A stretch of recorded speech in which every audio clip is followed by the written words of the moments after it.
So I'm going to take you through a visual presentation, the Nanakpanthis of Indus.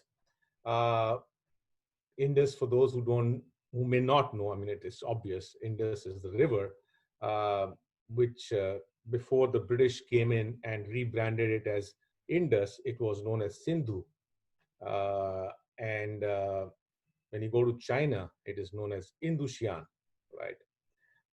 So Sindhu and Indu were the two historical names of the mighty Indus River, which now we know as the Indus. Uh, this is going to be a visual ethnographic explorations based presentation. So you'll find a lot of images, and I'll build the story based on that in about an hour. From now, we will bring this to an end. But before I start, I have a humble request. And the humble request is that I'm going to be very honest and talk about all that I've observed in my years of explorations along the Indus River in multiple trips. You know, it's kind of impossible to map the Indus River from its source to basin because it stands divided between multiple countries now. You know, it starts from China, Tibet primarily, and then it goes into into Kashmir, Ladakh, Kashmir in India, gets into Baltistan in Pakistan, comes down along the borders of Khyber Pakhtunkhwa, Punjab, Sindh, and along the Sindh, it is right somewhere in between Sindh and Balochistan and falls into the Arabian Sea. Multiple countries, and it's virtually impossible to map it the way many would have done it in the past. People have done it in the past, right? But I've been fortunate, unknowingly, to have traveled in multiple trips along the River Indus. And it's only of late I've realized that I have done the entire Indus from its source to basin. And so we're going to talk about the Nanakpanthis as a culture that I've observed along this mapping from its source to basin. But before I start, I have a humble request. Let's not judge the cultural practices of any other community that is not yours, right? I'm not here, I'm not a preacher, I'll be very upfront. I'm not here to preach to anyone. I have no agenda. I'm simply sharing what I'm observing, right? So please do not judge anyone's cultural practices. Let's accept it what it is standing as today. What do we learn from it of our past? That's the only objective out here that we should have, right? One second. All right, so the first thing that we need to define is who are the Nanakpanthis? What does the word Nanakpanthi mean? Now, Nanakpanthis, in short, if I was to describe, it's basically the followers of Guru Nanak's philosophy. Many people would say the followers of Nanak. I mean, I would say, let's be more specific. They're the people who follow Guru Nanak's philosophy, because Guru Nanak, who is attributed to have founded the Sikh faith, actually found nothing, right? He was just on a quest, and he was trying to attach the people to the oneness of mankind, and he had a philosophy to share with the world. The people who followed him in many cultures, practices, in different geographical regions, in the past were known as Nanakpanthis. And on the left box, I want to give you some examples of those various terminologies that we do find in the historical text. None of these are made up by me. Just open the Encyclopedia of Sikhism by Harbans Lal, open up any historical books from the past, you'll find each of these terms have a place. It's just that we've forgotten them, right? It's just that they've ceased to exist today. Why? Because we have gravitated everything down to the one singular identity of the believers or the followers of Guru Nanak's philosophy, which is Sikh is equal to a Khalsa today, right? In the past, we had Nanak Shahis, Udasis, Sahajdharis, we have Sindhi followers, we have Balochi followers, we have Pashtun Hindus. The more west of the Indus River you go, the divisions between the Hindu and the Sikh faith just disappears, right? You have also the Khalsas, which was one strand of the broader Nanakpanthi culture, right? That today stands gravitated down to just singular definition of what Khalsa stands for today in the Sikh tradition, right? So that's the definition of what we mean by Nanakpanthis out here. Before I start, my journeys are very emotion driven. I mean, I tend to keep emotions aside, but yet they are founded on emotions. I have spent 25 years in the corporate world, and it's only in 2014 that when I left American Express, I was the revenue management head for Asia Pac region for 7 years. I was doing that role. And when I left, I started unknowingly on these journeys, which, as I said, in a span of 7 years, multiple times, like for instance, in Tibet, I've mapped from Mansarovar right up to the Indian border, the Indus River region.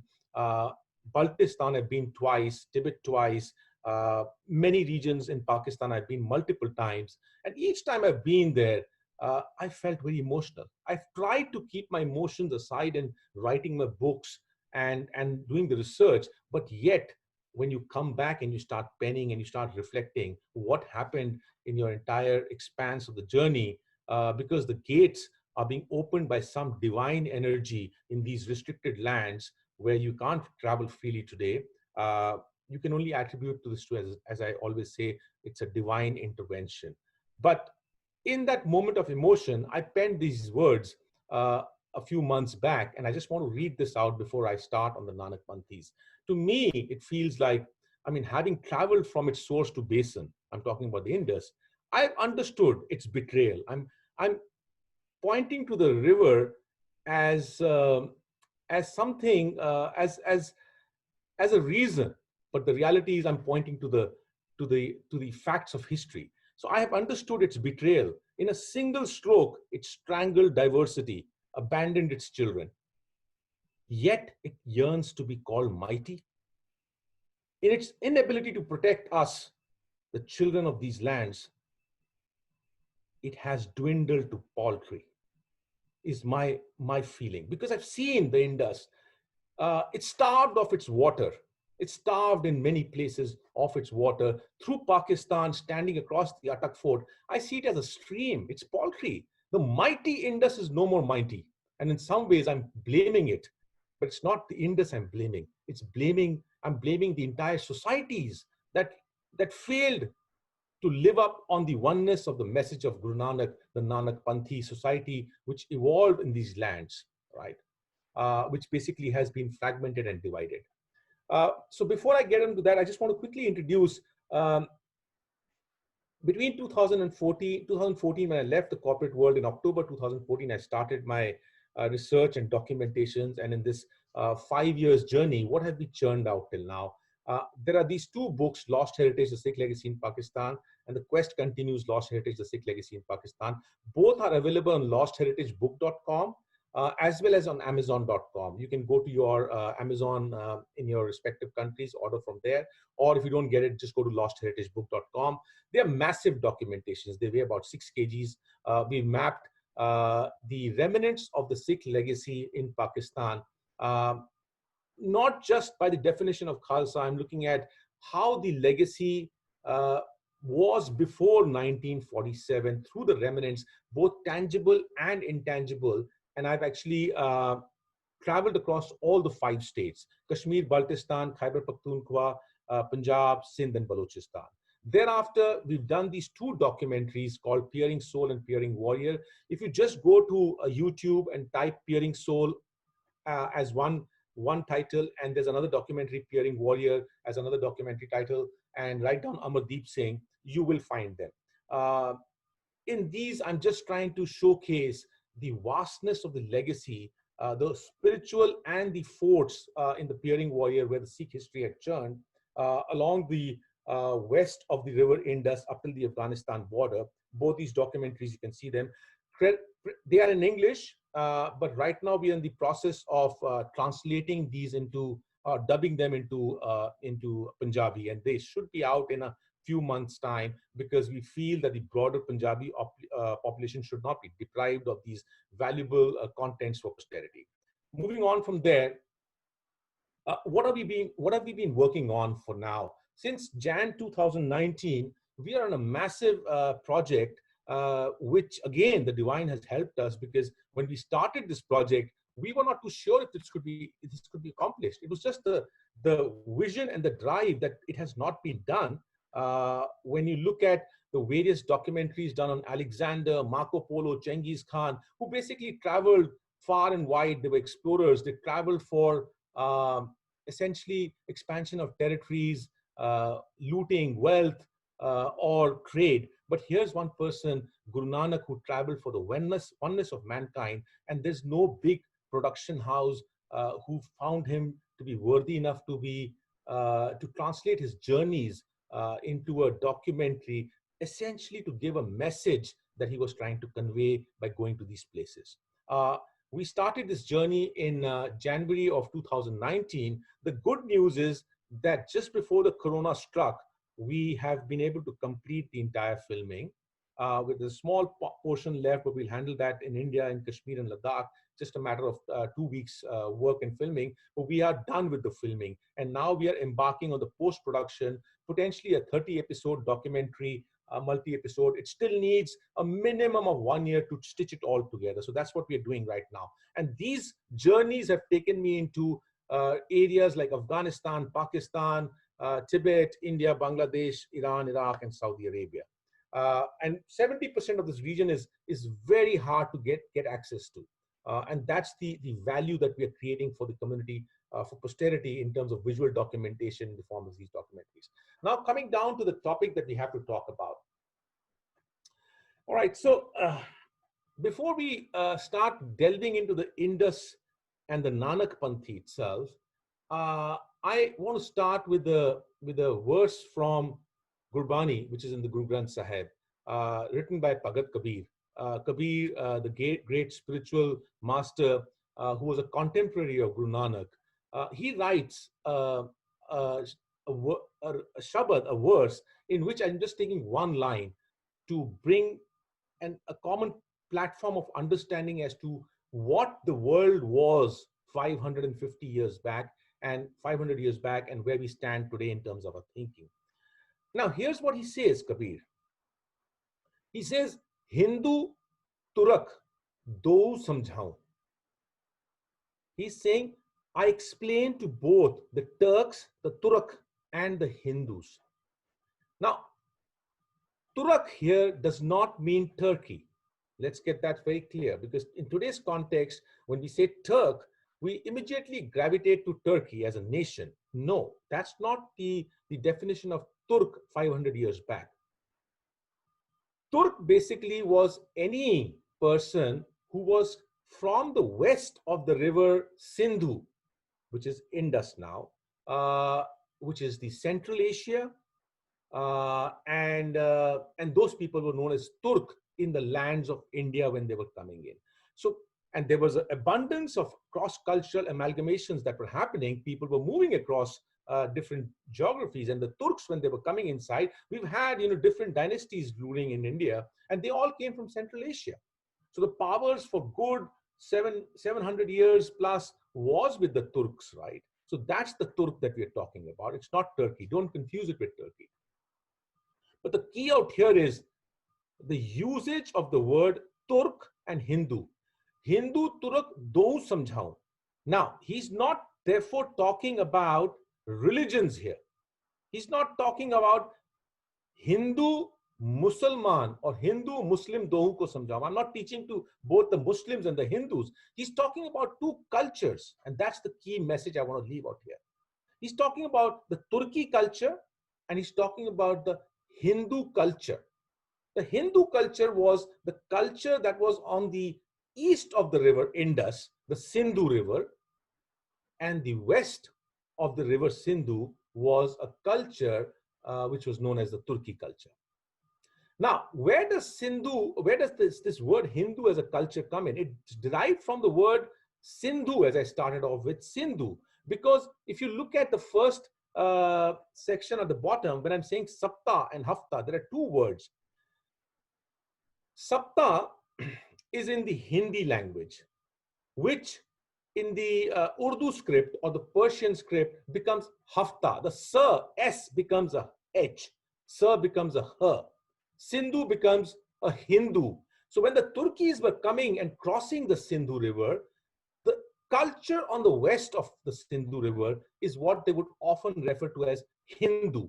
It is not a religion as we define today in the Indian subcontinent. Gurbani, the Guru Granth Sahib, is very clearly talking about two cultures. It, yes, talks about Brahmanism and it opposes that, but has no opposition to a culture. The unique differences between the two cultures are, on the left side, you have, on the west of the river Sindhu, the Indus. Basically, let's look at the script. It goes from left to right. On the east of river Indus, you have it running from left to right, which is any Devanagari based script, be it Gurmukhi, be it Hindi, be it Bengali, it runs from left to right. From religious beliefs perspective, on the west of the river Sindhu, the Turkeys would believe in monotheism, the one God. But on the east of it, they would believe in multitheism. And this is a very key point, because we are intertwining religions. From here, we'll get into the Nanakpanthi culture, but we need to understand the difference between monotheism and multitheism in the Indian subcontinent west of the river before we move forward. So therefore, I am actually going to the next slide, where I'm talking about monotheism versus the monism thought. Guru Nanak actually was an advocate of monism. It's different from monotheism. Most of the Sikh scriptures attribute Guru Nanak to be an advocate of monotheism. Monotheism is an Abrahamic concept which says God is one. There's a messenger of God, and then there are the children of God. Guru Nanak writes in his verse, "Chhe gar, chhe gur, chhe updes, gur gur eko ves anek." What he's trying to say is there are 6 philosophies. This is the subcontinent in the Hindu culture on the west of the river Indus, the Sindhu culture. He's talking about there exist 6 philosophies. There are 6 teachers, Chhe Gar, Chhe Gur, Chhe Updesh. There are 6 teachings of those philosophies. But Gurgur Eko Vesanek, the supreme teacher of all these philosophies, is only one. He's emphasizing on the message of oneness. They exist in many forms, but the oneness is one. And this is where we have to understand Guru Nanak, that he is not saying that one religion is better than the other religion, or one philosophy is better than the other philosophy. All he's saying is everything can coexist, but just realize the essence is the oneness. And that's what he's trying to say in this, right? So when we look at Guru Nanak, he's actually not talking about monotheism, which is a religious belief system on the west of the river Sindhu. On the east, 6 philosophical system. And if anyone's interested in the 6 Indic philosophical systems, you can go into the Darshan Shastra or the Indian 6 philosophy system, type it out, you'll get abundance of material. It's hard to understand, but you will take time to understand this, but you'll get it. But one of the strands of these philosophies, monism, and Guru Nanak was an advocate of monism. Monism basically means everything is one. It's different from monotheism. God is one, but here the ecosystem is one. The children, the people, the creation, the God itself is the creation itself. And that's the Guru Nanak's philosophy. And that's what appealed to everyone. And what I find, unfortunately, is that in today's definition of Guru Nanak, any English book that you read where you're introducing Guru Nanak, all of them basically start with Guru Nanak being an advocate of monotheism. And I think we need to start changing that, because as long as we see Guru Nanak as an advocate of monotheism, then we don't see the oneness amongst everyone. And I think that's the appeal that Guru Nanak had along the river Indus belt, where people of all forms, all cultures embraced him, embraced his philosophy of oneness. And that's the piece that built up into the Nanakpanthi culture. Now, what I'm going to do is, river Indus is one river. But when we talk about Indus, it comprises of its 5 other rivers which make up the Punjab, Panj and Aap. 5, Panj stands for Panj and five, and Ab is the rivers, right? It's a Persian Farsi word. The five rivers that amalgamate with Indus, which is at the Panjnad below Multan in Pakistan, collectively make the Indus basin. So when I'm saying Nanakpanthis of Indus, I'm talking really about Nanakpanthis of the Indus basin, from its source till its basin at the Arabian Sea. Now, to understand this, there are peculiarities in this entire basin, and you cannot paint it with one single brush. So therefore, I'm going to deconstruct the entire basin into 5 zones to understand this. And from there on, we'll go visually. And I've named these zones 1, 2, 3, 4, 5. So we'll have 5 sections of this presentation. So let's start with 1, which is basically Punjab. Punjab today stands divided. Punjab, the 5 rivers, the land of 5 rivers, where essentially Guru Nanak was born, where the Sikh faith emerged, where the Nanak philosophy emerged, where for years the amalgamation of the Sufi culture, the Islam came in, and they all amalgamated, and it was a beautiful place where the 5 rivers, there was a coexistence, there were pulls, tugs, and all happening, but people were coexisting. Today, that's not the case. Today, 3.5 rivers are flowing, of these 5 rivers, 3.5 are flowing through Pakistan, 1.5 are flowing through India. None of the sites can claim this to be Punjab. Maybe we need to look at it, call it as 3 halves, Sade Teen Half and Ded Half or something, but it's no more Punjab. Punjab is fragmented, and geographically, when you're fragmented, you get impacted culturally too. But this is the place where the Nanakpanthi culture was seeded, which expanded along the entire basin. So let's just go through the region 1. This is the last slide with any data. After this is going to be all visuals, okay? The point I have to make people understand is that Punjab is where the formations happened. Punjab is where the defining happened. Punjab is where the multitudes of Nanakpanthi cultures emerged and coexisted, and soon then gravitated down to the present definition of Sikh as being a Khalsa. So let's start with Guru Nanak in 1469. I'm focusing on the Nanakpanthi aspect, so I'm not going to go through the entire history out here. But between 1469 and 1699, when the Khalsa was formed by Guru Gobind Singh, the key thing is that all believers of Guru Nanak's philosophy had coexisted together. And you can find this from the Persian sources like Dabistan-e-Mazahib and Ibratnama. Just 2 texts I'm quoting, there are many more, where the word is given as Nanakpanthi. All these sources before 1699 are calling the people who were following Guru Nanak as Nanakpanthis. I'm not making this term myself. Go and look at the Persian sources. There are books which have been translated. There's a book on Nanak, on the Persian sources of Sikh history. Pick up that and just look at the word Nanakpanthi. You'll find it in abundance. We were known as Nanakpanthis till that time. And there were subsects of that. Ramdasiyas, you had Udasis, you had many more sects inside this, as I showed earlier.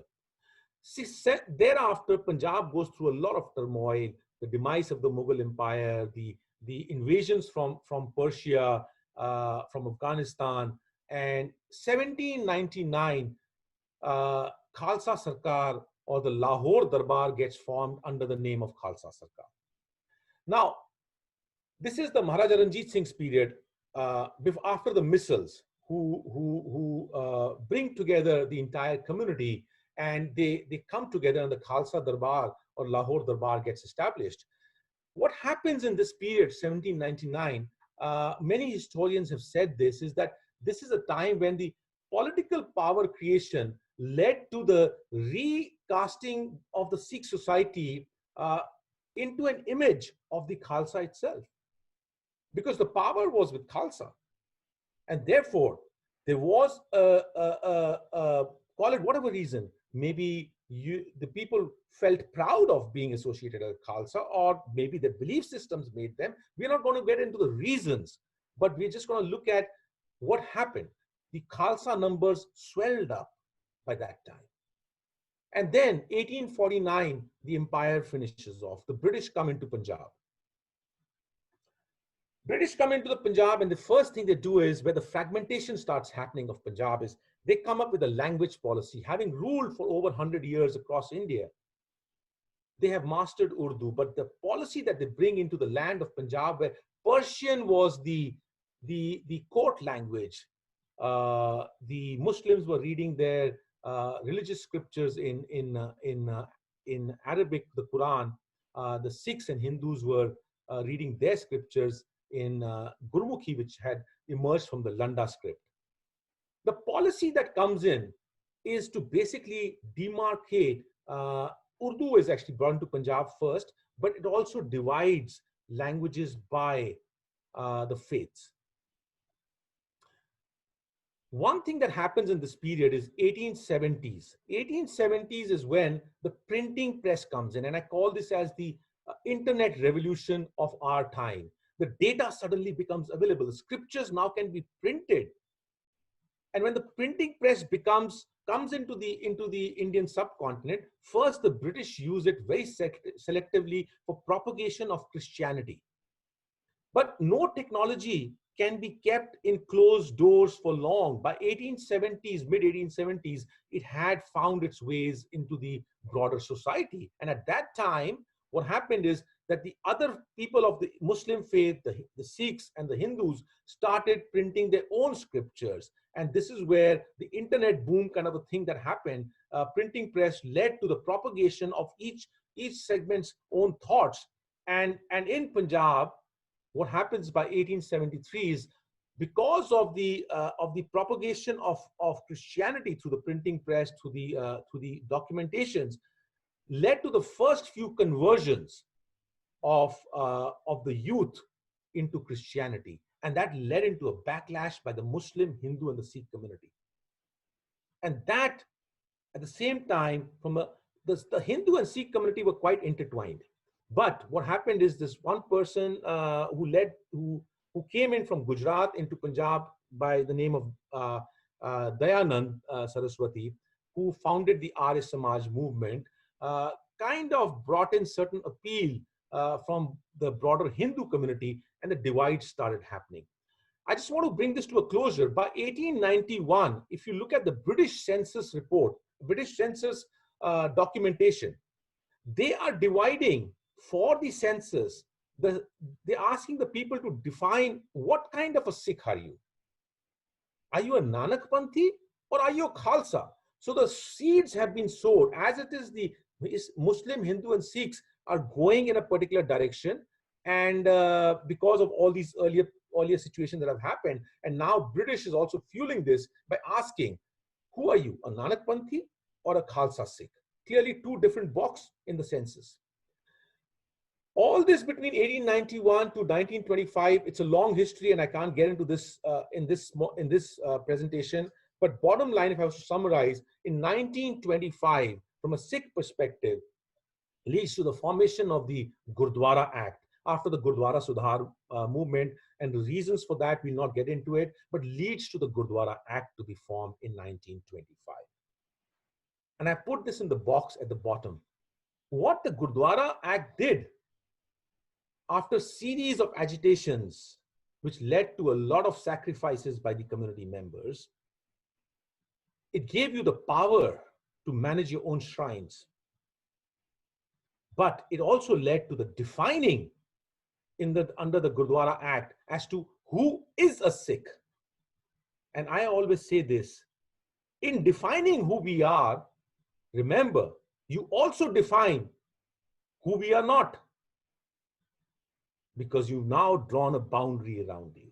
And to me, this is where the roots of fractures start strengthening. And then 1947 happens, which leads to entire impelling of the community of the Hindus and Sikhs, basically the Nanakpanthi communities, from the belt of the 5 rivers, basically the Indus basin, into the Gangetic Basin.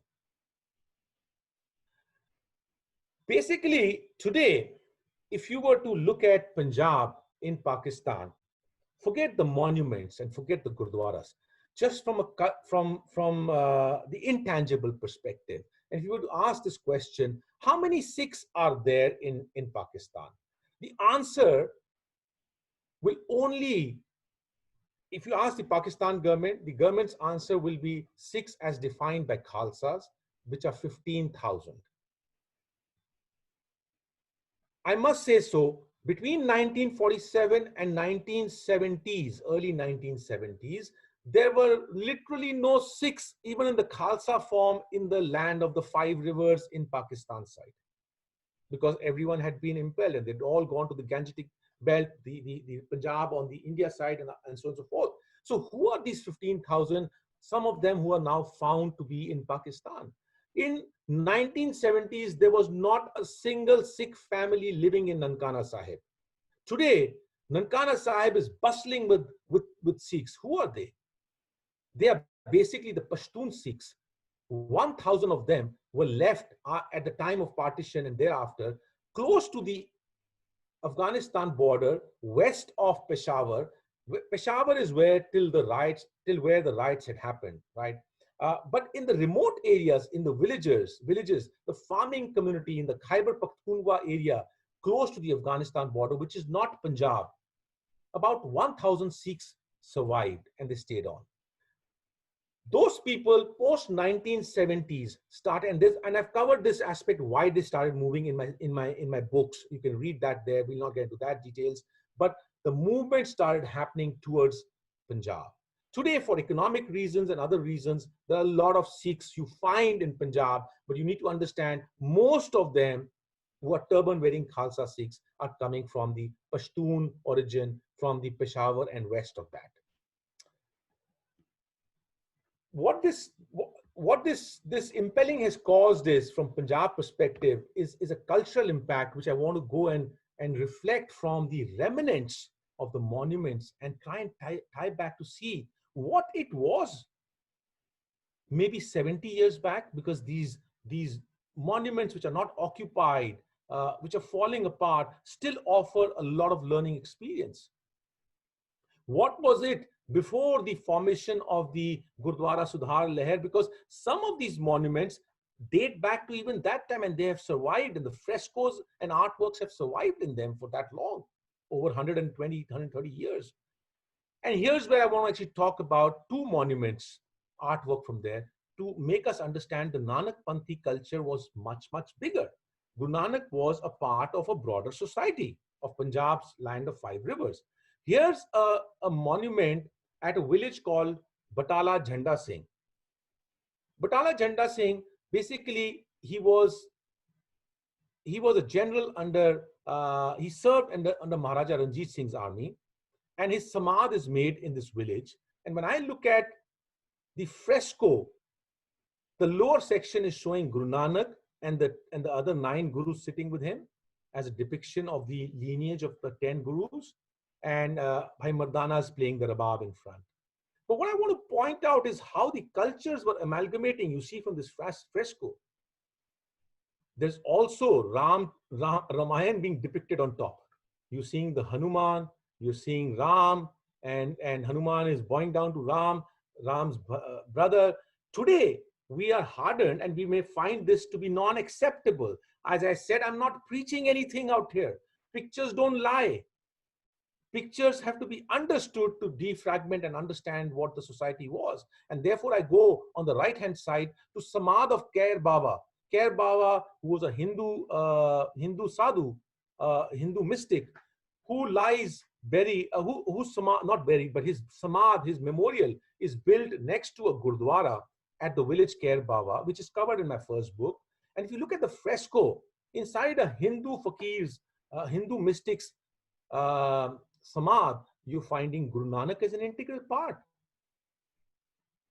So all I'm trying to say is the religious boundaries were not as defined as you see them today. And this is an interesting picture that I'm showing from one of the Gurdwaras in Pakistan, where This makes me question that the whiteness of the gurdwaras in East Punjab, every heritage piece destroyed, no artwork left, marble laden as well as gold laden gurdwaras. Marble probably is the whiteness of marble is conveying the message to the present generation or the next generations: be blank, have no creativity. And the gold is saying, be materialistic. I think these are the subtle messages that we are giving to our next generations. And that's moving away from the essence of the spiritual foundings of our faith in the Guru Granth Sahib. So when I look at this particular artwork, to me, it's a quite an interesting artwork inside one of the Gurdwaras there, which tells us that even Shravan Kumar, it's not about him wearing a turban or not wearing a turban. Shravan Kumar's story in the Indic traditions is that it's the respect to your parents. When his parents had become quite old, they wanted to go on a pilgrimage. It's not about the practice of pilgrimage. Nanak does not believe in that. But yet the message is that respect to your parents, because what Shravan Kumar did is he made two baskets and he made his parents sit on either side, and he took them, it's believed, across the entire Indian subcontinent to all the religious places. It's the commitment, it's the respect for his parents that's depicted out of this artwork. This artwork could find a place in the Gurdwaras in the past, which cannot be finding a place in today's Gurdwaras in East Punjab. And also in West, now that the renovations are happening, you'll not find these things. These are all broken down remnants. I want to talk about this particular place in Dipalpur, which is a Bhoman Shah Darbar. You know, if for the people who will look at the architecture of this, and this has happened in the Facebook, when you put this picture on the Facebook, immediate reaction of the people would be, this is not a Gurdwara. This is not a structure of a Gurdwara. The name is Bhoman Shah Darbar. Even the Bhoman Shah people who have moved to India, you see their website, they don't claim anything more with Nanak right now. But art does not lie. Frescoes don't lie. When you go inside this darbar, there are pictures and pictures, the frescoes that are laden around. You see Guru Nanak, Guru Gobind Singh, all Sikh gurus. You see Kabir, Bhagat Kabir there. And then you say, and I'm just showing you one or two, three examples. You see in my second book, The Quest Continues, it's got abundance of pictures, and you see for yourself, zoom into them and try and see what each picture is telling us. And then one steps back and says, okay, you don't want to be associated now, but the fact is either we don't want to associate or they don't want to associate with us now. The fact is the art is not lying. The past was syncretic. The past, Nanak and the other gurus and the Bhagats who were there in the Guru Granth Sahib were all an integral part. That's why the art was being given a space. I would not put a painting of someone or an artwork in my living room or in my bedroom if I don't have an affinity for that person or that subject.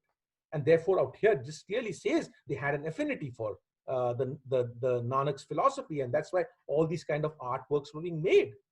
Moving on, the question is, where in the Pakistan is the Nanakpanthi culture today? I've talked about the Khalsas. I've said they moved in. I've talked about the Pashtun Sikhs.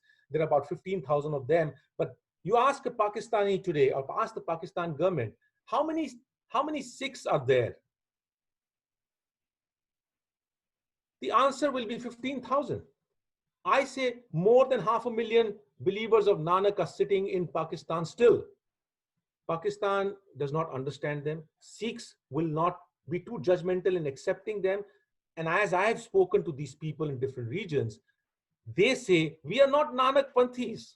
I remember Bansri Lal saying that I'm not Nanakpanthi. We always believe we are Sikhs, but his name is Bansri Lal. He does not keep a turban. So who am I to decide for him who you are? And therefore, when I say, where is the Nanakpanthi culture across faiths in present day Pakistan, I want to go across faiths.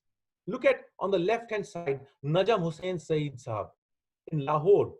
Many people will be surprised to know every Friday they meet at their home and they discuss a verse from the Guru Granth Sahib. One verse from the Guru Granth Sahib. This is a meeting happening. This is a Sangat happening, as they call it, a Sangat. Now, In the India context, you'll find it hard to believe. They are Muslims, they have a close association with Nanak, and that's why they pick up one verse of Guru Nanak, and all of them sit down and give their perspectives from a young child to an elderly person. All of them give their perspectives on that one verse. To me, they are Nanakpanthis.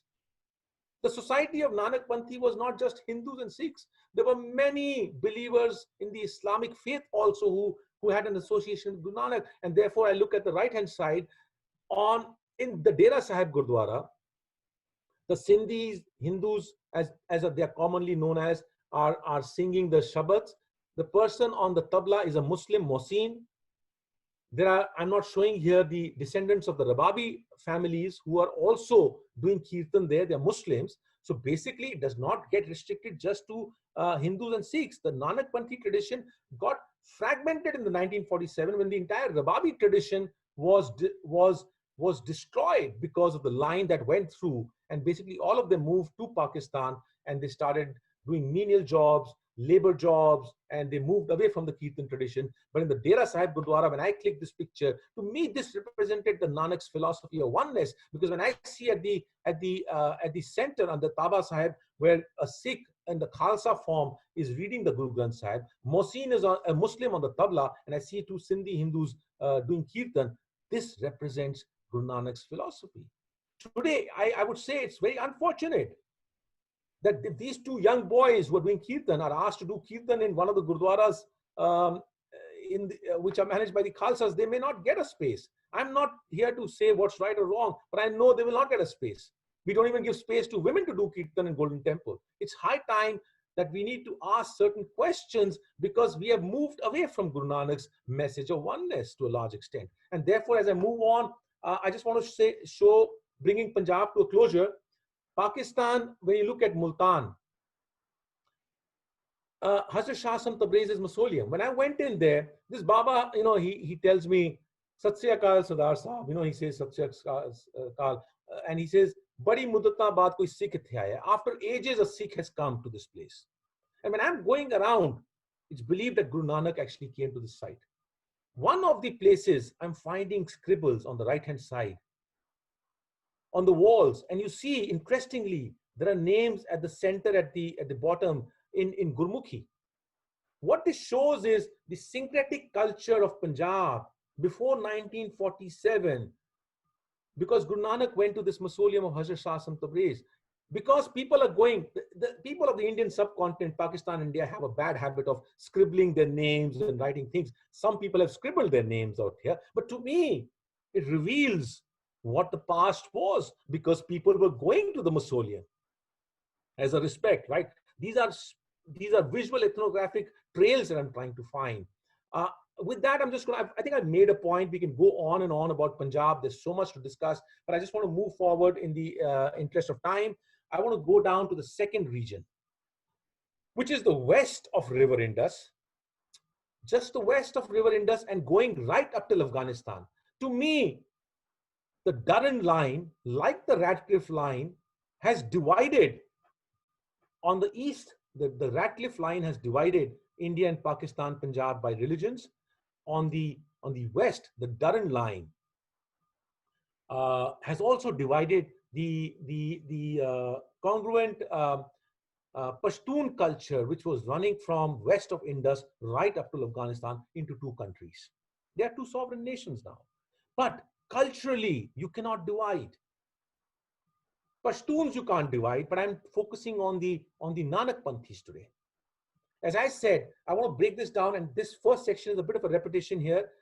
Excuse me for this, because this is the region from where the 1,000 odd Sikhs in the Khalsa form, as you see Sikhs today, who survived in 1947 in the farming areas, have now grown to 15,000 in 7 decades and have found themselves finding employments and opening shops, and certain reasons. As I've said, you'll have to read the reasons in the first book, why they started moving in post-1970s to Nankana Sahib and other places, have started coming to Punjab.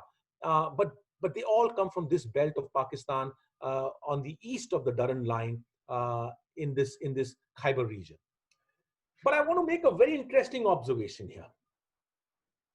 There are villages in Khyber Pakhtunkhwa where our mind, and I'm going to use this, to me, this Hindu, Sikh and all does not exist in these regions. They're all Nanakpanthis. But because the common mind only tends to understand that way, so I'm going to use these terms out here. The entire villages with Hindu population who are names like Santokh Kumar, Bansri Lal, and so forth, Suresh Kumar. There's a village called Buner. 100% of the entire village, the so-called Hindu population, have all become Khalsa Sikhs in the last 15 to 20 years. But it's not that they become Sikhs like that in the form. Ghor Gusti, Buner, Mardan, Topi, they were all Nanakpanthis, believers of the Guru Granth Sahib, the scripture of Guru Nanak, the philosophy. For his time immemorial, they have been going on for 500 years. Their generations have been reading the Guru Granth Sahib itself. But what started happening in the last 15 to 20 years is there's certain villages, they've started adopting the Khalsa identity. Moving on, but they still coexist as Nanakpanthi culture, right? And in my documentary Peering Soul, you will find at Topi and at Mardan a conversation with some of these people, and I'll talk about that. You move into Afghanistan, which is also to me the same cultural region. I have traveled in last year we went there for filming, and we spent about 20 days filming across various regions of Afghanistan. And it was very challenging. We came from Kabul through Ghazni, Kandahar, and into the region of Kurram, where it is believed Guru Nanak's lifelong companion, one narrative says there, Bhai Mardana, who passed away in Kurram region. And therefore, for the documentary, we had to document that area. The second narrative is that he went with him till Kartarpur. We don't know what's right or wrong, but we didn't want to bring in that aspect. We went into Kurram region. All these regions, the entire Nanakpanthi culture is finished totally. Assets are lying, destroyed, finished. The 35 years of war and the civil turmoil has severely impacted the Nanakpanthi culture. To the common man, you'll say Hindus and Sikhs. I say the Nanakpanthi culture, because as I said, anything west of the river Indus, Nanak is the entire fabric of the entire Hindus and Sikhs. They all go to the Gurdwaras. Temples can coexist, and they do exist, but they all go to the Gurdwaras also. At this point of time, the last attack that happened on the Kabul Gurdwara just a few months back in the month of March, at that point, there were approximately 1,000 Nanakpanthis, the Hindus and Sikhs. 80% are Sikhs as Khalsa form, who are there in Afghanistan, in the entire Afghanistan. At a peak, there used to be 250,000 people. All have moved out. Only 1,000 left. I know the reality because we are working on certain initiatives to move them to safer areas. And the programs are running, and I don't want to disclose much about those programs right now, but they are on a maturity stage. The moment the Corona situation gets over, I think less than 100 Nanakpanthis will be left in Afghanistan. That's the sad state of affairs. But they have to save themselves. Assets, the Gurdwaras, pretty much they'll be all abandoned, and time will just consume them. I often say out here, one slide out here I want to say is that cultures have the ability to swell and contract. In the times of peace, they expand. In the times of turmoil, they can contract. But the division of two nations, Afghanistan and Pakistan, pretty much like in India and Pakistan, suddenly the people can't move. These Nanakpanthis, if the war was happening in Afghanistan, I often think, what would have been the logical step for them? They would have moved, if this line was not there, they would have moved towards the Indus River and come into what today is Pakistan, if these countries did not exist. The culture would have just shrunk from Afghanistan region, moved here, and when peace would have prevailed, they would have swelled and gone back. But today it's not possible. You have to make a binary decision if you have to survive. Either you exit the country or you perish there. So that's the unfortunate thing of these divisions that have happened. which have destroyed the entire Nanakpanthi cultures in these regions. I just want to give you some examples on the west of River Indus. Peshawar, the Khalsa tradition, which is a part of the Nanakpanthi culture. Bhai Joga Singh Gurdwara, Bhai Biba Singh Gurdwara has just been rebuilt now. There's a revival happening in Pakistan. Many more Gurdwaras are coming up. This is at a langar. We're having langar with the community there. This is the Bhai Joga Singh Gurdwara, pretty much very large Gurdwara, which was abandoned till 1940, after 1947, and it's only in about 1980s or so it was reopened. What I want to bring your attention to is on west of Indus, I want to talk about two slabs and bring about some interesting observations, ethnographic observations. If you see the documentary Peering Warrior on the YouTube, which is about the forts of the Sikh era inside in the western region of Pakistan, one of the areas which is very hard to get inside because it's under military control, and I was able to go inside that fort, is the Atak Fort. Inside the Atak Fort, there's a small temple and a Gurdwara next to each other. In the temple, you find the names are all written in Gurmukhi. Today, we are divided by we are divided not just by religious beliefs, but languages also divided. Hindu is associated with Hindi language, even in Punjab. In Sikh with Gurmukhi, a Muslim with Urdu, right? But the fact is, in the temple, you see only Gurmukhi is written. In the Gurdwara, what I want to talk about is, on top which I've circled, Ik Onkar, is Farash di Seva Karai Shrimati Manohara Devi, Patni Lalaji Parjamal Anand, Peshawar Wale. Point is, just go by the names. These are not Khalsa names. They speak volumes of what the society was. What I want to show you on the right-hand side, this is a very important plaque from Jamrod Fort, which also is very tough to get inside. It's under the army. And I was able to go inside, and I've also shown this in Peering Warrior documentary. And what you find here is, the observations are, the plaque was made in the place where Hari Singh Nalwa was after he died at Jamrod Fort. So Jamrod Fort is just looking into the Khyber Pass. It's the last frontier of the Sikh Empire where Hari Singh Nalwa made this fort, and he died fighting there in the defense of the fort and on an invasion that happened through the tribes. But in 1892,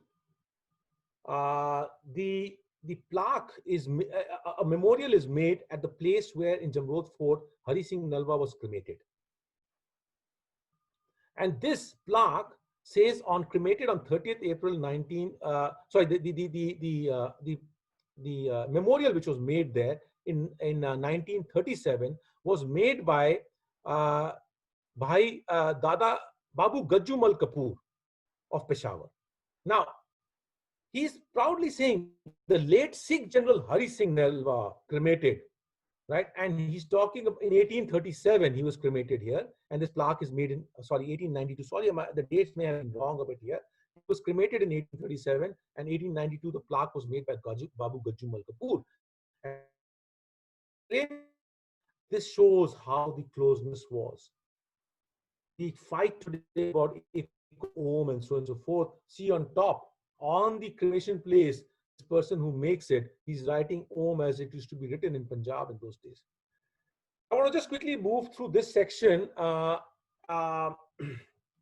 In places like Topi, Mardan, this is all the Nanakpanthis. This is basically Munshi Ram's private Gurdwara. This is the Mardan Darshan Lal, become a Turk Sikh in the last 5 years, and plus Darshan Lal and Anil Kumar inside the Gurdwara at Mardan managed this Gurdwara there. Bansri Lal at Mingora doing the reading of the scripture. They are not in the Khalsa identity, and they are in abundance there. No one talks about them. And when Baal and I was leaving the Gurdwara, he whispers, he says, it is an irony that we are neither accepted here nor there. I think what he was trying to imply was it's a struggle as a minority between the partition nations and also the acceptability between the faith. Because of the form, they are not accepted even by the Khalsa Sikhs who come from the Pashtun areas, basically who are now seen as the Sikhs in Pakistan. I want to move to Afghanistan.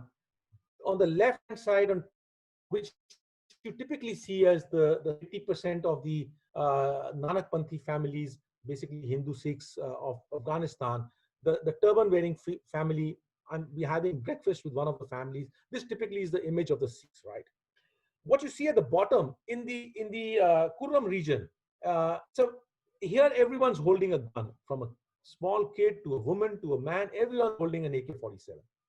And this is the remains of the Gurdwara at the Prem Nagar. The name itself is a very Indic name, right? Prem Nagar in Khod. The Gurdwara is all shelled and finished. There's not a single Nanakpanthi living in there. All of them who are living are presently in Kabul and in Ghazni, a few families. But there's one man whom I want to talk about, Dr. Raghunath in Kandhar. And this is with him in Kandhar. We are having a discussion with him. He's a one man standing, a Nanakpanthi. His name is Dr. Raghunath. He's not Dr. Raghunath Singh. He's Dr. Raghunath, but he's a Nanakpanthi. And he takes me to the Gurdwara. There are about 15 temples, abandoned temple buildings standing there. There are 5 Gurdwaras. There was one which he was maintaining, and he had a Guru Granth Sahib. And I went in there. When he was talking to me in his home, he was talking about so much of fondness about the Guru Granth Sahib and the reading of it and so on and so forth. But when he went to the Gurdwara, there was no Guru Granth Sahib, the scripture lying there. And I asked him, Doctor, where is the Guru Granth Sahib? And this is where the hard-hitting thing was. He says, you know what, 3 months back, some people came from the cities in Afghanistan, the Khalsa Sikhs, and they decided that they laid out a verdict that I don't know how to respect Guru Granth Sahib, and I don't know how to keep it, and they took it away from me. And I'm looking at this man, he says that I will not leave Afghanistan because this country made me a doctor, and my entire family is gone from this country, but I will die out here. That's his commitment for service. And we decide who can read the scripture and who can't read the scripture. It pains because I just talk it out. I'm not of any verdicts around it. These are the facts which I'm observing from the field, and it makes you think how far we have moved from the message of Guru Nanak. And I want to come down to Sindh and Balochistan. This is at the bottom of the southern area of the river Indus, essentially 50 kilometers east of river Indus and going up till the Afghanistan border. Essentially any Hindu living out here, as we define in India, are all Nanakpanthis. I could not draw this. I had to put a box here, but you need to understand 50 kilometers east of Indus up till the border of Quetta and up till going right up to the Afghanistan border. And more 50 kilometers and more east of it towards the India border is where you will come into the Tharparkar desert. And there the Hinduism is more idol-based, caste system-based, and that's more aligned to the Gangetic Hinduism. The monism-based Hinduism, which is aligned to the Guru Granth Sahib and Guru Nanak, is all in this region that I talked about, which is basically what we call as a Sindhi community. Sindhis are also Nanakpanthis, and we don't talk about Balochis. I've been to, and I'll show you some of these pictures here, trying to bring this to an end very quickly now. Two types of worship places in Sindh.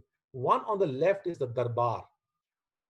Darbar is where syncretic form of worship happens. You will find idols, you will find maybe Bhagavad Gita, but this is a Khatwari Darbar where Bhai Kanhaiya, who in Punjab, whose narrative stops after the Anandpur Sahib battle, and the Punjabis have no idea what happened to Bhai Kanhaiya.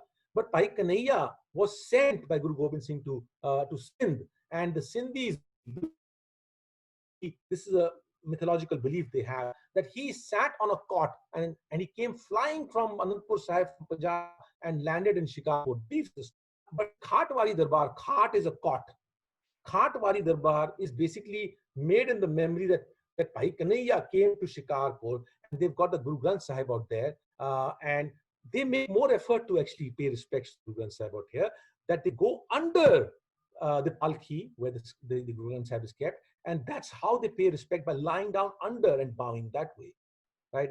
More efforts.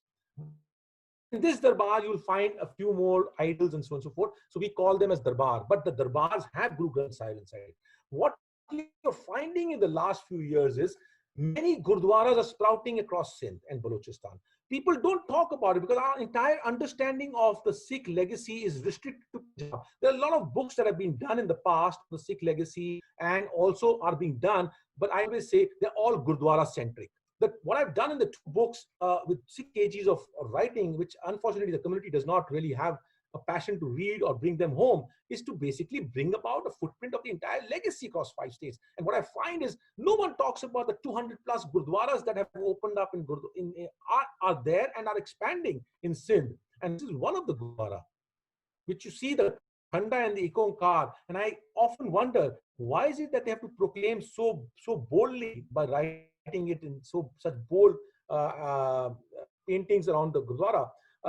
Interestingly, most of these Gurdwaras that are opening up in Sindh and Balochistan are being termed as, or being named as Singh Sabha Gurdwara. And I sometimes, looking at them, I don't say this, but I'm smiling internally. I'm just thinking that, you know what, in Punjab, the Singh Sabha defined who a Sikh is. And we ousted into many other cultures of Nanakpanthi segment by defining who we were. And here, they don't know what Singh Sabha stands for. And in the innocence, they're calling all these Gurdwaras as Singh Sabha Gurdwaras. This is in Kanthkot. Look at this Sindhi person, Dada Reva Chand. So much his passion that he has translated 24 volumes of Guru Granth Sahib in Sindhi script. You see a picture out there in Gurmukhi and right below in Sindhi. This is pre-partition on the right-hand side of Guru Granth Sahib, a massive over 6,000 pages with translation bound in 1 volume, printed out of Hyderabad and Sindh, stopped after 1947. So much is the reverence for Paikhiya. You know, in Sindh, the faiths amalgamate out there. Udero Lal, who's a Peer, also known as, Hindus call him as Udero Lal, Jhule Lal, Muslims call him as Zinda Peer, is typically a person. I'll not get into the story of this, but this is a cultural belief along with the religious of the system of the Sindhis, both Muslims and Hindus. But in the Khatwari Darbar, and he's typically, Udero Lal and Zinda Peer is depicted on standing on a fish. And in the Khatwari Darbar, Bhai Kanhaiya is standing on a fish. So how the faiths amalgamate in Sindh is a pretty interesting observation. The boundaries just lose their relevance out there. Last slide of Sindh I want to talk about is this Udasin Dera in Sindh, which was started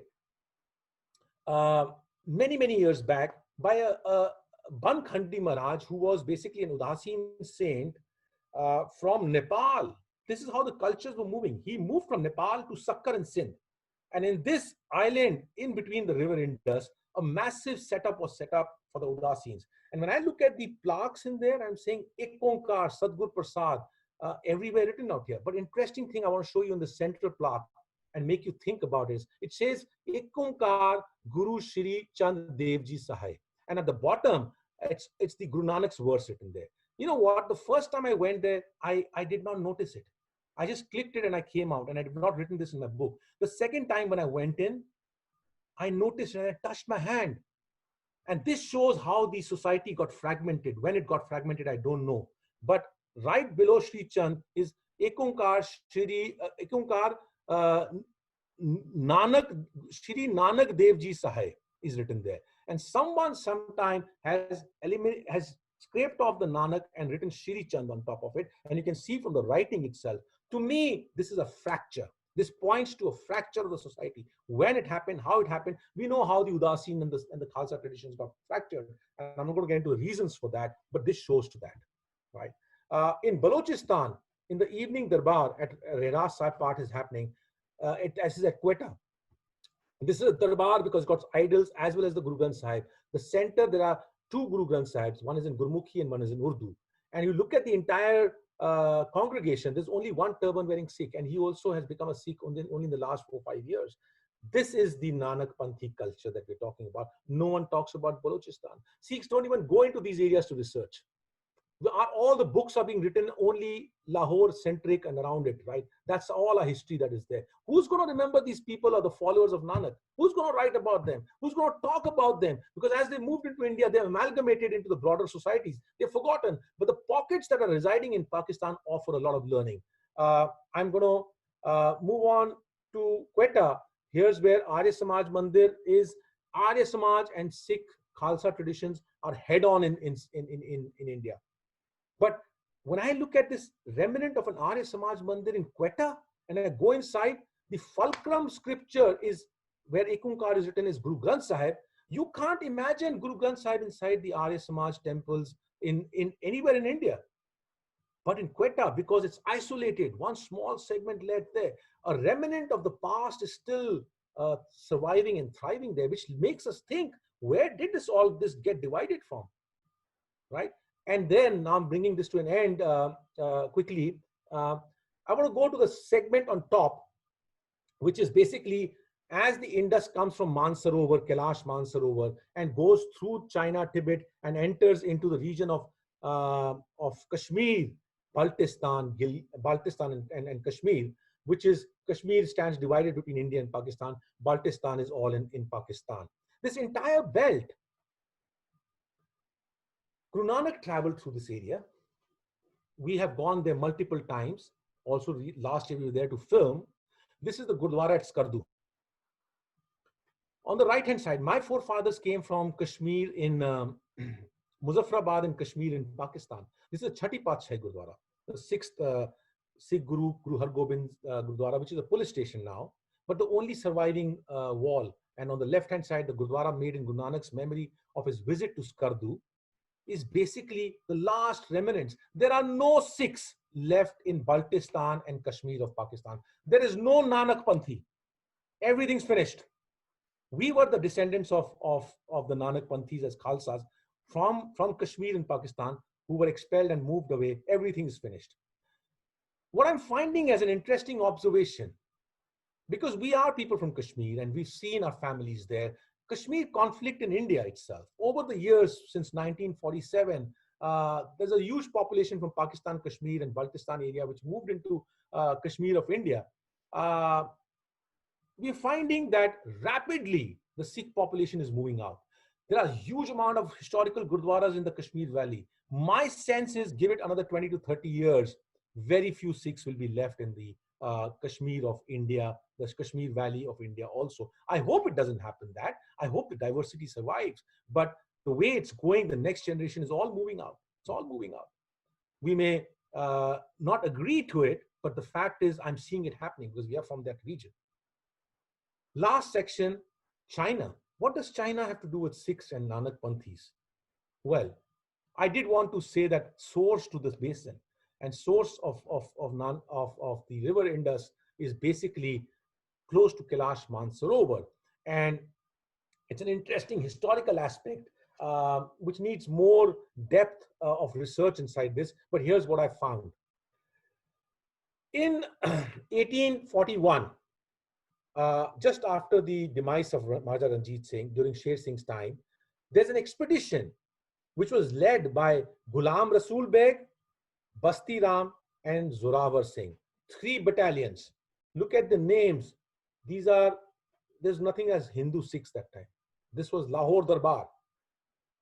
People's faith did not matter. They led an expedition to try and connect Lahore with Nepal, because they could not go through British India.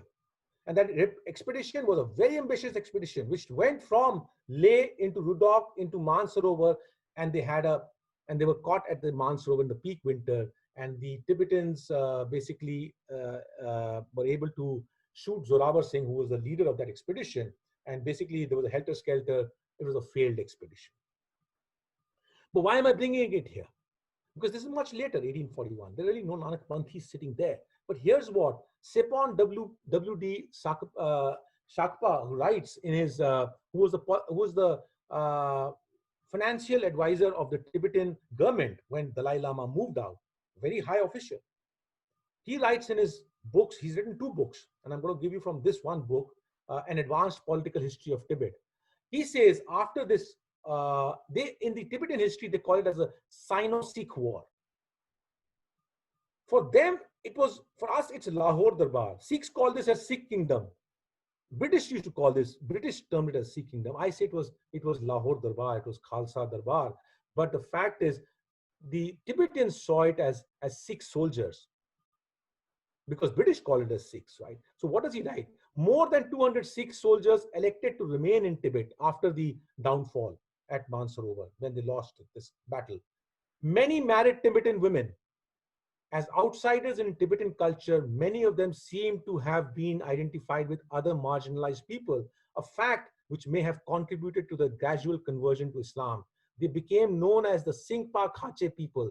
Singpa butchers were subsequently selected to provide meat for the table of Dalai Lama. There's a Muslim quarter colony inside Lhasa. And if you ever happen to go to Lhasa, go to the Muslim quarter. There's no way that you can find anything to do with Punjabis or so. But the fact is, when you look at the features, they're very different people. They're all followers of Islam. And if you go by what the finance minister of Tibet writes, they probably are the small strands of the Nanakpanthis who got converted and have all become adherents of the Muslim faith out there, if this is to be believed. With that, I bring this to an end. Sorry, I'm a little bit over, about 10 minutes over. But I just want to end this by saying, Nanakpanthis yearn to be embraced. I feel for this. I feel for this strongly because I'm a man who's walked the path. I'm not preaching anyone. You can form your opinions about what is right, what is wrong, but I have only seen the human aspect of this culture, fragmented, destroyed, finished. And unless we start embracing each other, Nanak's philosophy of oneness will not be truly justified. We can just be doing lip service. With that, I'll end here. Thank you. Amardeep, thank you very much indeed. Wow, what a journey through the Indus that was. Now you have held us in rapture for the last hour or so. So please do take a drink, because that was quite a presentation. We've got hundreds of people online, and naturally lots and lots of questions as well. Thank you, Amardeep. Lots and lots of questions as well. So I've tried, as you've gone through, just to edit some of those out. So anything that was a statement, if you see your question not there, it's because you've asked a statement or you've made a comment, so I've taken it away. Or it's something that you've already addressed. Or indeed, it's actually not related to something that you've been talking about. So there are a few things about sort of like the politics of the 19th century. So let's take a couple of questions on that have come up on the Q&A, Amardeep, and then I'll ask people to put their hands up, and then we'll ask people to speak. So I don't know if you can see that first one, but the first question from Brindajit is from Bindi. Yeah, Amandeep, I prefer that I'm not seeing it. I'm not seeing any questions. That's fine. I'll just take the questions. Okay. You fire the questions to me. I'm not seeing them. Bindi asked the question, Amardeep. Why do you believe that Guru Nanak's message largely resonates with the Punjab area, and I think he's talking about East Punjab in India, as opposed to all of the other areas within which Guru Nanak travelled? Well, I just explained that. I mean, if I see the remnants, Guru Nanak's message resonated from Kashmir, Baltistan, Khyber Pakhtunkhwa, Punjab, which stands divided, into Afghanistan, into Sindh and Balochistan. I've shown you pictures of the remnants. Imagine if this division was not there, what the society of the Indus region would be today. Today we are divided, and the politics has taken us away in India in many ways. It's unfortunate after 1947 what's happened. And therefore, in the society that we're living, we are finding it hard to say it probably is only resonating to the Khalsas. I'm showing you the facts from the grassroots levels. I'm showing you pictures never lie. And if the remnants in these pockets are telling you something, they are pointing to what the past was. Guru Nanak's message was about oneness. And oneness which destroys the caste system, which destroys the Brahmanism, which talks about equality, which talks about labor and earning your bread through labor, sharing, beautiful wonderful concepts. People embraced it. Why are the Sindhis and Balochis still following him? There are a few 100,000 people left there. But they So are there's a question around that from Rishi. I'll just take one of Rishi's questions about the Sindhis. And he's asking, were the Udasi missionary activities responsible for this particularly? Of course. Not just Udasins. Why are we going to limit to Udasins? I just showed you in the first slide about just 10, 15 listings. I would say Sutrashahis were responsible, Nirmalas were responsible, Udasis were responsible. Go on with the list. Khalsas were responsible. It was a collective, collaborative effort that's happening. It's been destroyed. I'll tell you one small thing. I'm going to deviate. It's not really deviation, but deviate from that belt, from Indus region. And I'll tell you something that while filming for Guru Nanak's Travels documentary, we have gone through his entire travel regions. In Bihar, we were filming in one area, and I'm not going to name the place, and one Udasin dera where we went inside, and I was hoping to talk to them. And every place I've gone, the Udasins don't want to talk about Nanak. They've got on their entire walls frescoes of Guru Nanak all over, but they don't want to talk because here's what they say: look, a lot has happened, we moved away. For us, now our narrative starts from Sri Chand. They say now it starts from Sri Chand. In the past, the books and the Guru Granth Sahib and everything was there. And this is what that man said, the Udasin. He says, you know, you ousted us. I, as a youth, when I was about 17 years, became an Udasin sadhu. And I traveled and I stayed in Punjab. I was so attracted to the philosophy of oneness of Guru Nanak and Guru Granth Sahib. I had decided that every temple in Bihar and UP will have the Guru Granth Sahib inside them. That was my mission of my life. But then soon I realized that we are ousted, right? And therefore, I'm sorry, I can't talk about it now. This makes you think. I'm not defending that person. I'm not what's right or wrong, but it's for an introspection. It makes, I don't have any answer. I look at history is history.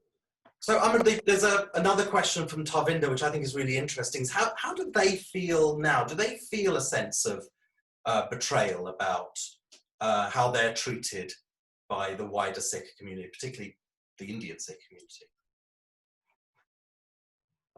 You're talking about the Nanakpanthis?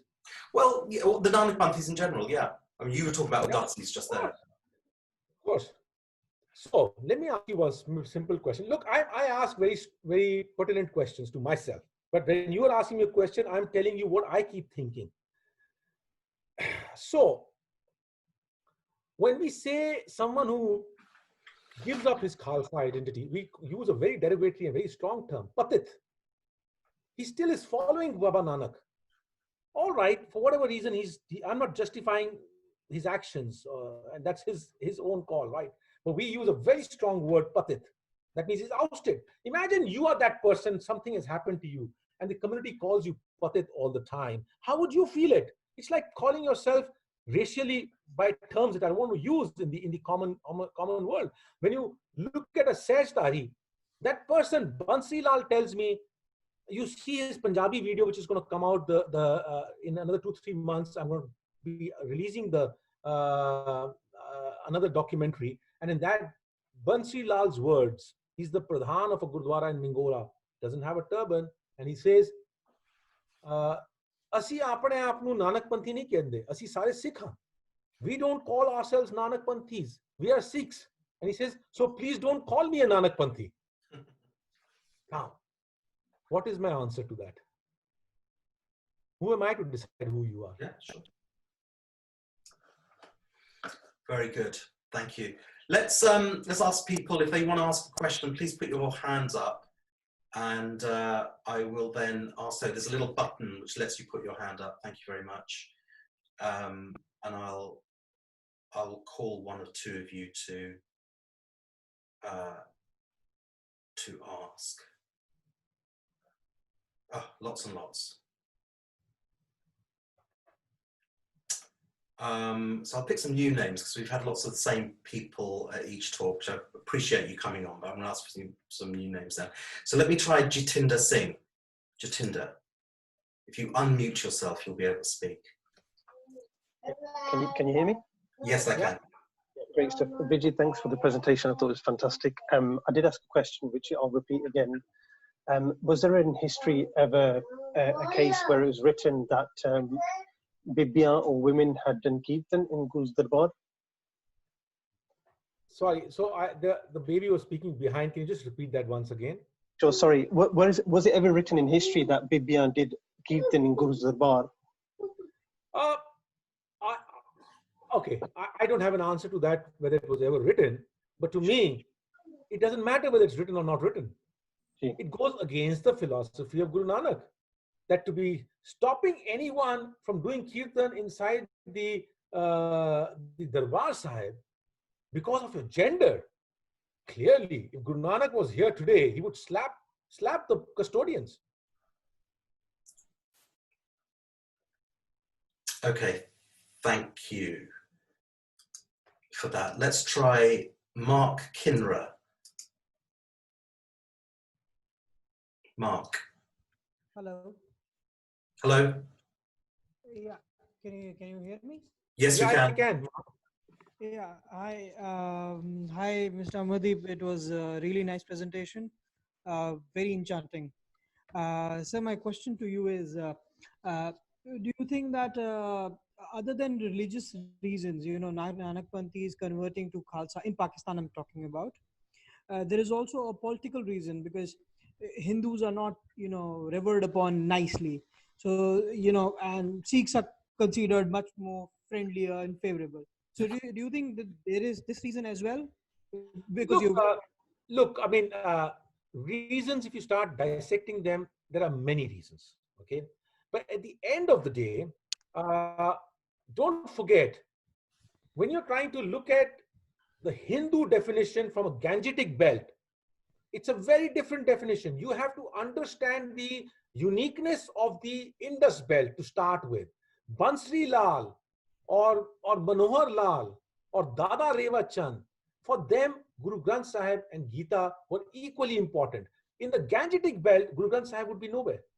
Right. So you're talking about people who are graduating and moving, and for them, going to a Gurdwara in the Indus belt has always been the spiritual feed for them. That's how the entire society was.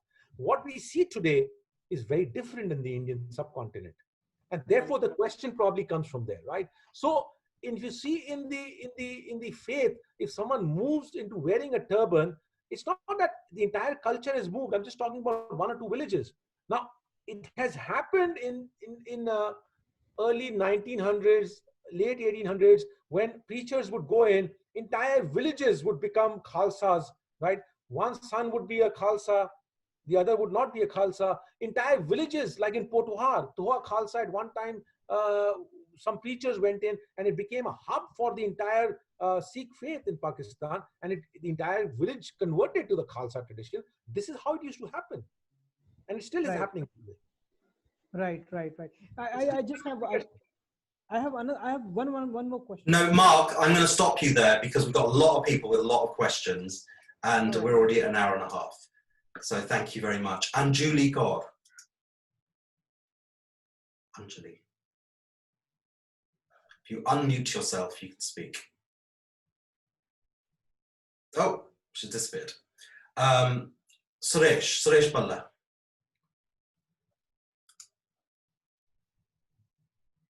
Suresh, if you unmute yourself, you'll be able to speak.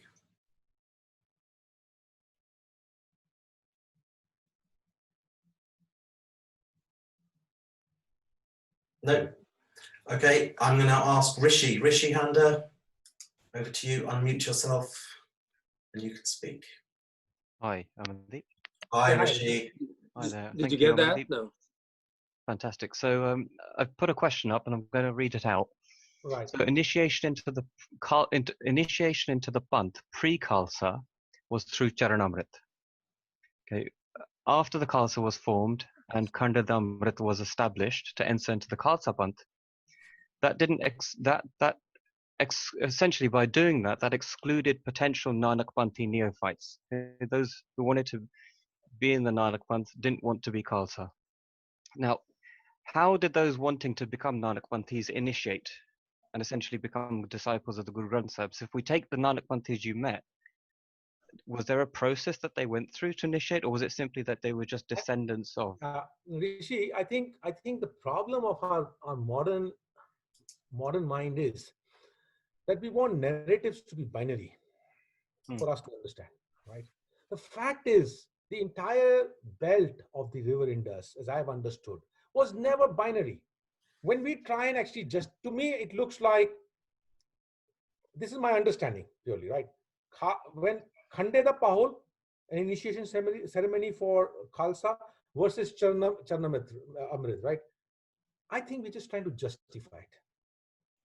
We're just trying to justify that a binary became from a particular polarity to a different polarity. It just changed. No, Nanakpanthis, the believers of Guru Nanak's philosophy, were in all shapes and forms. It was the Gurbani that mattered. I am a proud adherent of the Khalsa tradition. I will die as a Khalsa. I'm a proud adherent because of the cultural and historical associations of this. But I am not entitled to pass judgments on anyone else who has a belief in the Guru Granth Sahib's philosophy. I have no judgment, no reasons to pass any judgment. So I think we are just trying to be binary in this. When I look at Sindh, Balochistan, Afghanistan, Charnamrit was not there as a philosophy at all. No one talks about it. This is Punjab-centric. The narrative is all Punjab-centric. Punjab is defining who we are and has been defining for years now, and therefore the problem. So anyone wanting to be a Nanakpanthi was simply just, as long as you adopt Guru Granth Sahib, then essentially you are a Nanakpanthi?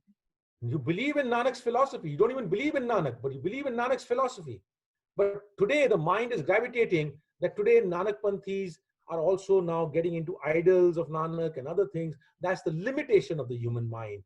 But in the past, when I look at in Sindh, Balochistan, these places, look at that, the Granth Sahib. You know, I went to Khatwai Darbar because partition has made the entire society move away. In the Khatwai Darbar, there are sacks and sacks of Gurbani and Janam Sakhis and Guru Granth Sahibs lying in stacks and different types. You know, I just showed you one, 6,000 pages with translations written. I've never seen that. So the point is, they were all believers of Nanak, period.